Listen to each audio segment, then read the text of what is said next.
Sheya and I have worked for really a number of years now on Out of Eden Learn, which is kind of our passion and our project. Just a quick word about Project Zero for those of you who haven't heard of it. We're a research centre based at the Harvard Graduate School of Education. We recently celebrated our 50th anniversary and invite you to just explore the website. We have multiple projects going on at any one time. I believe there's about 25 or 30 going on right now. Out of Eden Learn is one of those projects happening at our centre. And also to put in context the work we're going to present on Out of Eden Learn, we're living in an age of connectivity and the internet, and there's really been an expansion of what you could broadly describe as digital exchange programs. So we just collated a few of the more well-known ones in the US and beyond. And this is about putting young people who wouldn't ordinarily meet in touch with one another. All of these programs have different emphases, programs, etc. We're a bit unique because we're also a research project. So we do deliver a curriculum, but we also are actively trying to learn from young people and figure out ways to try and change up how we educate our young people today.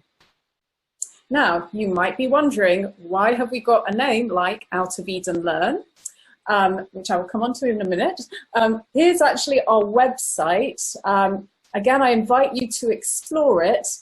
All our curriculum are free, downloadable. If you want to sign up for a program, such as the one that you're going to be hearing about shortly, you can do so free of charge.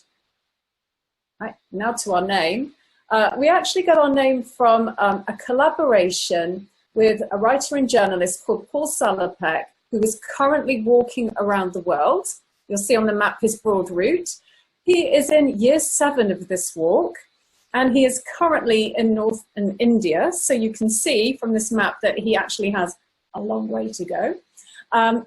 He writes primarily for National Geographic, you know, the typical yellow framed magazine. There's also a website that's dedicated to his work with lots of great resources from his Trek Multivisual. And then quite recently, he will be writing regularly for the New Yorker magazine. I think it's going to be featured primarily on their website. Now, the link to migration is this. His route is supposed to broadly follow the migratory pathways of our ancient human ancestors around the world. I'm sorry, you just have to ignore our phone, which will cut off after one more ring.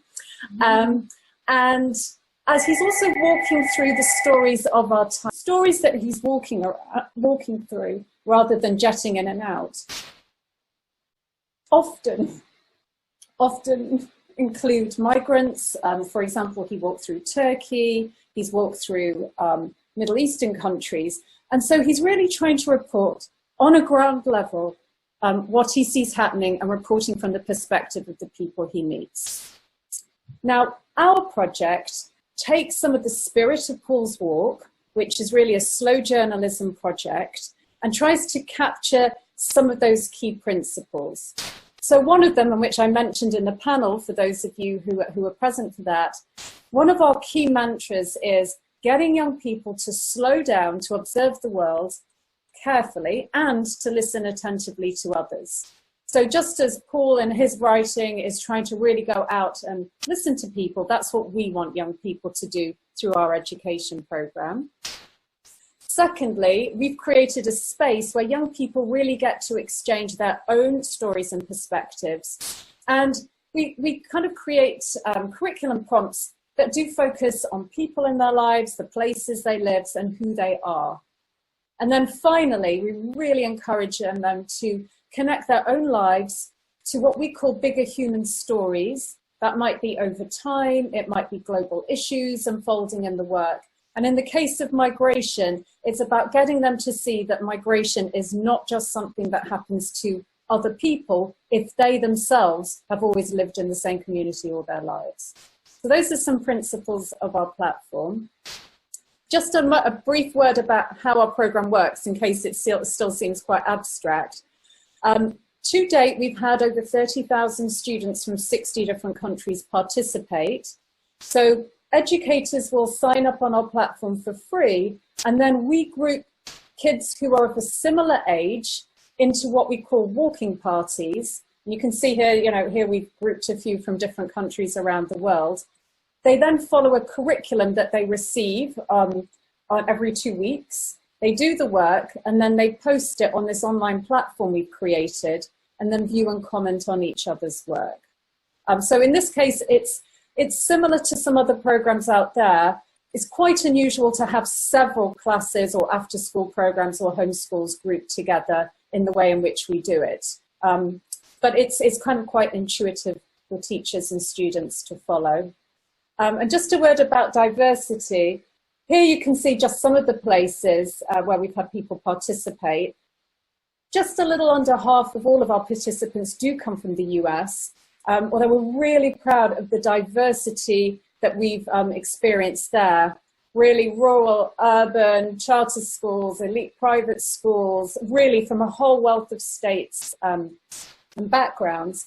But we also want to promote the idea of diversity doesn't just come from where a classroom is based. It's all the individual stories that can come up. And if you see on this graphic, here are just some samples of student work and pictures that have been posted. And it's through that that we really see the diversity of perspectives and voices come shining through. Kinds of activities that students do on Out of Eden Learn, and I'll just kind of review some of the things that students do. They create neighborhood maps. They take walks in their neighborhood and observe the everyday. They document what they see, document process, they document place. They interview neighbors and they learn from other generations. They connect everyday objects to bigger systems. They connect their own lives to the past. Do a lot of diagramming. They connect in the planetary health learning journey, health, human health impacts, and environmental changes. And they walk in their neighborhoods to look for everyday borders. So those are just some sampling activities, footsteps, we call them, on Out of Eden Learn. And you will be familiar, perhaps, with the Everyday Borders activity if you did the activity last night, an Out of Eden Learn Footstep Everyday Borders. These instructions may look familiar to you. You were emailed them. We will have participants now go ahead to the Padlet site. If you didn't have a chance to do the homework, that's no problem. And if you didn't even have a chance to look at the instructions, that's no problem. I'm sure a few people did, so there will be some posts in the Padlet. But the instructions are this: take a slow walk in the area where you live and or go to school. This is for students. As you walk, ask yourself, what kinds of borders and boundaries do you notice? How is your movement restricted or enabled? Are there any invisible borders, places where not everyone feels able to go, even if there is not an explicit sign blocking their entry? Are there places where you don't feel welcome or don't like to go? Photograph or sketch some of the borders or boundaries that you notice. So as we browse the Padlet, I want to introduce a tool on Out of Eden Learn that we're going to use to review the posts on Padlet. It's called the Dialog Toolkit. And this is primarily developed by Carrie James, along with a colleague, Chris Sloan, who is a teacher in Salt Lake City, and he also works on youth dialogue, digital exchange. And we basically needed some sort of tool to support young people to engage in more thoughtful and deeper discussions online, to go past just, I like your posts, or that's really interesting, and to take it further, to really expand their responses to one another. And so we developed this toolkit, and we've actually found that the toolkit can work in analog form as well. So it works online, but teachers are using it in person for conversations as well.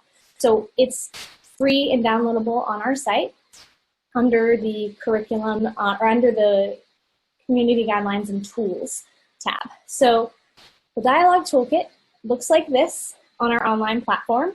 And as students hover over these different icons, each one of these icons represents one of the lean moves or prompts that we offer to students so that they can kind of have a bit of a push to respond to one another. And some examples of these are, if they hover over the question mark, they get the probe tool. Probe for more details, ask questions that will help give you more insight into another person's perspective. If they hover over the snip, the scissors, they'll get cut and paste a phrase or sentence from an original post into your comment, combined with an appreciate or probe. So we also give some suggested ways to combine the tools to get students to develop habits online as they're exchanging, habits of conversation, habits of dialogue, so that they then can have that transfer over into other forums that they engage in conversations. And then a more recent tool that we've introduced to the toolkit, the name tool. Name the aspects of your identity, experiences, or place you live that are influencing the way you see things. And this tool is really a positionality tool. It's asking students to get a bit meta. It's saying, where is what you're saying coming from? What parts of you are influencing your perspective? What parts of you are, affecting the way in which you're receiving this other student's post? And that can be challenging, but it's also really good to support students and to push students to go there. And it can be super helpful, especially on the stories of human migration learning journey, which we'll get to in a second. So by now, you will have posted your images to Padlet. If you weren't able to do the activity, no problem. As I said, you can scan through others' photos, browse the photos on Padlet, and then choose at least one post to respond to.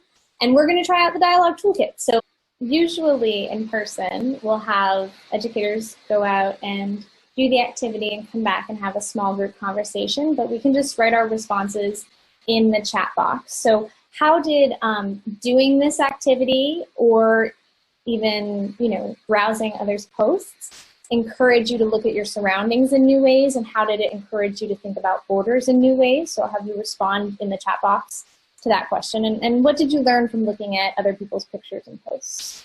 So we can all just spend some time in the chat together. It struck me just how many different borders that exist that we hardly ever pay attention to. And I referenced, for instance, Federico's post about his driveway, that there's no fences in suburbia, but if you step on someone else's lawn, they may be upset that you stepped on their grass, Yep. Yeah, exactly. No, and it's funny, a lot of times when folks attend workshops on campus, here on campus, they'll encounter signs that say don't step on the grass, and it's this entire quad of lawn that is meant to be inhabited by humans, but don't step on Harvard's lawn, and that can be really off-putting.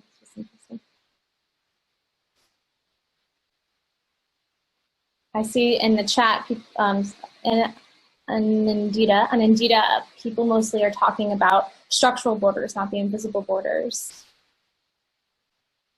Yeah, that's a really good point. We often get invisible borders from our high school students who are participating in the Stories of Human Migration curriculum.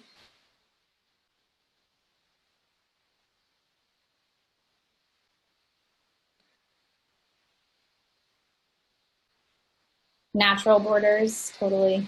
Yep. Someone said I started thinking about, Zoe said I started thinking about unseen borders, not just seen borders.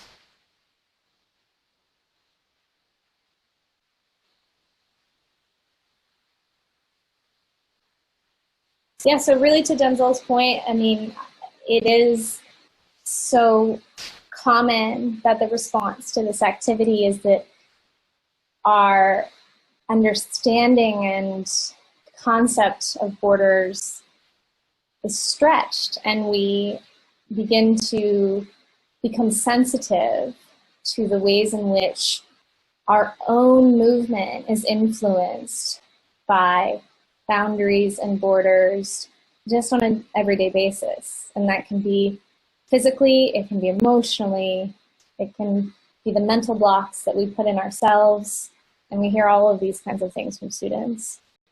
So we'll need to move on because we've got a bit more ground to cover. Thank you all for participating in that activity. It's great to see that it can work in the digital sphere with a group of educators, just as it does in person workshops and in-person workshops. So I just want to give some examples of students' everyday borders from their posts in the online platform. And to contextualize the activity a bit, as I've said, it is situated within one of Out of Eden Learn's curricula, which Liz pointed out are free and downloadable on the website, the Stories of Human Migration curriculum.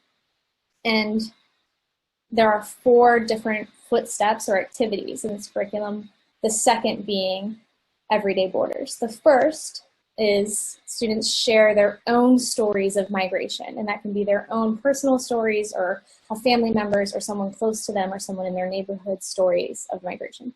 And then they go out into their neighborhoods and they look at everyday borders and boundaries. They do the exact activity that you all just did, and they come and post it online and they exchange. So these are just some students' examples, and we get a lot of the physical boundaries and borders, the gates, the fences, the locks, the blocks, all of those kinds of things, both natural and man-made and or human-made and human-designed, excuse me. And we get a lot of emotional and sentimental borders. This is the river between Singapore and Malaysia, and the student is Singaporean, or the student is Malaysian, but just got her Singaporean citizenship, and is feeling this blockage, this distance from her childhood and from where she feels is her true home, she says, her true home. And she looks at this river, she walks past this river daily and sees it as this emotional border or boundary to where home is, but now Singapore is home. And so she's just grappling with these really big pieces of her identity and noticing this as a border or boundary. And so a lot of times students are unpacking identity and pieces of themselves through this activity. Another example of this is this picture. The student says that this is a student sitting on the bus and taking a picture of the school bus and taking a picture of the outside world. And I refer to the outside world as what they're striving toward and what's coming next, because they're nearing the end of high school and they're inside of the safety of the school bus and they're nervous about what's coming next, they're excited about what's coming next. And when they see the window of the school bus, they think that's coming, and there's nervousness there and excitement. So I thought that was super interesting. And all of these students are high school age. The only high school age students participate in Stories of Human Migration as of now. This is another intangible, or more, not necessarily intangible, but more abstract everyday border. The student stated that they felt very sort of left out from a certain peer group because of where this group of students places their backpacks on the bench. The student puts their backpack on the end of the bench, and then this group of students puts all of their backpacks together on the other end of the bench, and this happens pretty frequently, and the student feels left out. It's a sort of unspoken move by the students to separate themselves, and the student was able to share this very vulnerable story of an everyday border that they experienced. And finally, this piece was written by a young woman who is a senior. I believe she's a senior. She's actually just around the corner from us in Lewiston, Maine, and she is a welder, and she refers to herself as a tradeswoman, and she works as a woman who works in the trades, reported on the boundaries and borders of gender in the trades, and that everyone looks the same wearing a welding hood and jacket, and that she experiences a lot of gender bias from her peers and from even just like school teachers and administrators, just implicit bias and sometimes even more explicit just by being the only woman in the class. And that is, again, another vulnerable sharing of an everyday border boundary.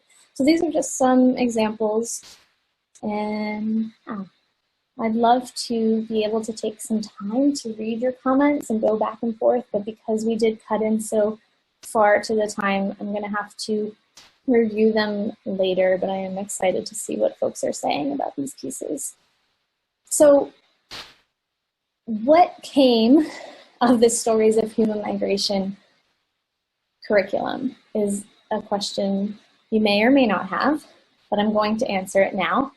So essentially, several years ago, about almost 4 now, we created this curriculum and then piloted it, and then we ran it for a couple of years, collected data, and we analyzed the data, the student work and the posts, educator interviews, some student interviews anecdotally from some other research, students who had participated in the migration learning journey. We co-produced a video with students called Traversing Worlds, who had participated in the Stories of Human Migration learning journey. And after doing this research, doing this analysis, we created a pedagogic framework and we wrote a paper.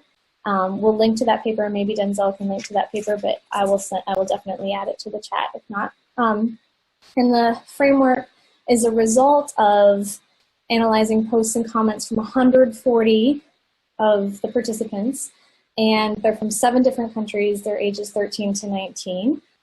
And, you know, with this framework, which is massive, so I'm not going to be able to unpack it completely, but we're really emphasizing that young people develop a curiosity and engagement around the topic of migration and understand that they themselves are connected in one way or another to migration and migrants and are implicated. And so this has already been talked about by Adam and Liz and Kira, so I won't get into it too much, but just understanding that they have personal connections and that there is value in continuing to learn about migration. Secondly, just being able to understand the complex and diverse reasons why folks migrate, being able to understand the structural forces at play, and recognizing that there are nuanced and individual experiences. And so developing a nuanced understanding around migration. If we can support young people to see migration as more than a simplified single narrative, and this again has been talked about over the course of the last couple of days, then they can move through the world recognizing that the stories that they engage with and the stories that they share are not always complete. And so every bit that they pick up along the way is just a piece of a broader story of human. And so for us to be able to support young people to really recognize that they're just picking up pieces of stories and not seeing a single oversimplified narrative of like, this is what migration is and this is what a migrant is. It's a lofty goal, right? Especially with the 24-hour news cycle and the coarse and divisive rhetoric of today. And it's a painful time, but that doesn't mean the work doesn't stop. And so we're committed to continuing, and as you all are, as you're here. So the third piece of the framework is to support young people to develop a critical awareness. And this is that they would both be aware of themselves and others, and to see themselves and their perspectives, and to see others' perspectives and any shifts in perspectives. So again, with the name tool and the positionality tool, that's one of the reasons why we developed that tool, to support young people to see shifts in their own perspective and to recognize that there is a complexity to perspective taking, and that it might be very difficult And it is very difficult, but even just for young people to understand that it might be very difficult to take perspective, for them to come out and say, actually, I'm learning that it's really hard to take perspective. And that's what we're hearing from students that participate in the Stories of Human Migration learning journey. Another piece we're hearing is, wow, I had no idea how much I didn't know. And again, that goes back to the single story piece, so that students are getting to a place where they recognize how much they don't know. That's really valuable, because they realize that they're experts in their own lives, as Liz said, and they get to represent themselves. And then they start to begin to understand the impacts of their individual experience on the collective human experience and the impact of collective human experience on themselves. And they don't see those things as mutually exclusive. That's really powerful. And finally, the critically engaging with news media and other content. This is definitely a bit of, we have a bit of a bias in this, and we are doing our best to be open-minded to different kinds of news media and news sources, but we are not going to tolerate hate speech or students bringing any sort of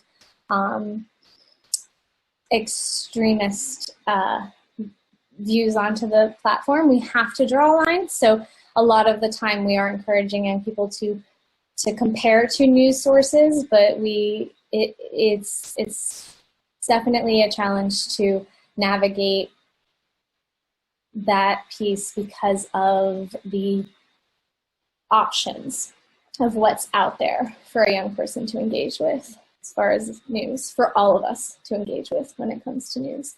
But one of the activities on the Out of Eden Learn Stories of Human Migration learning journey is to compare two news sources. And we have a series of really strong questions, and this can be done in person too. So again, you can download the curriculum and use that activity in your classroom.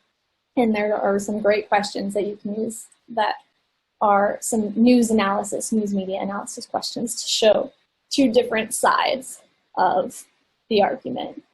But so yeah, those are the kinds of things that students are doing during the learning journey. Let me check my time.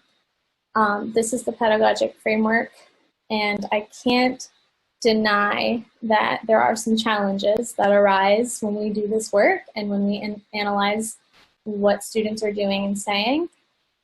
And we refer to these as the 3 O's: overgeneralizing, overconfidence, and othering. They're situated in a gray box in the framework because we really see them as a part of what we call gray areas, because it's oftentimes difficult to know and difficult to interpret a student's post.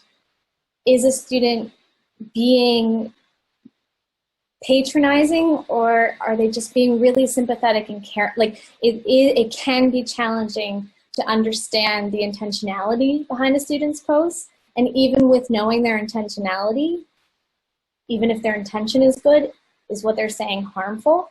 So asking those questions and then following up with students in interviews, it's the kind of work that we're doing. But looking out for when students overgeneralize or overconfident or are othering, those are the key moves. And one of the things with overgeneralizing we'll get a lot of is when a student exchanges with a student from a very different context or place than where they live, they'll then think they understand everything about that context or place. For example, the students that co-produced the video on Traversing Worlds were living both in Singapore and in Beaverton, Oregon in the United States. So they collaborated online and then they co-produced this video. And you'll see in the video that they both had these preconceptions about what they were going to learn about one another and how they were going to be. So at the very beginning, the Singaporean students said, oh, I thought the US students were going to be a certain way and talk a certain way. And the US students thought, said, oh, I thought that the Singapore students weren't going to know what LGBTQ meant. And so they come into this with some preconceptions, and those are broken down. And that's a really positive and exciting thing when those walls are broken down and their sort of eyes are open to a broader understanding of what people outside of themselves are like. But then when it goes too far and they begin to overgeneralize and say, oh, now I've met someone from Singapore, I know how everyone from Singapore is, that can be where we see the 3 O's in action. Doesn't happen a ton, but it does happen, so that's what we look out for. That is my spiel on the framework. And with just a couple minutes left, I'd like us to go over what are 1 or 2 things you're going to take away from this session that seem relevant to your own context or practice. And we can also, do some questions, but if we have a couple minutes after this, but I'd love to be able to read these headlines in the chat and maybe see what folks are going to take away from this experience. Like loving the discussions about borders, of course, how they learn not to allow their own biases to guide the way they treat others. The naming tool in the Dialog Toolkit was really impressive. Yeah, I'm just going to wants you to repeat the 3 O's. Somebody asked to repeat the 3 O's, so I'm just going to repeat those for that person. Overgeneralizing, othering, and overconfidence. Sorry, go ahead if you want to keep. And different people can look at the same things and see something different. That's also so acceptable. Newsletter is a great resource. The one you just read, Kyriaki, is a Out of Eden Learn educator. Hi, Kyriaki. Some of the pictures and concepts that they can adapt in some of their equity work with 3rd and 4th graders. The walking trips as a way of comparing and thinking about living spaces and borders. Yeah, this is great.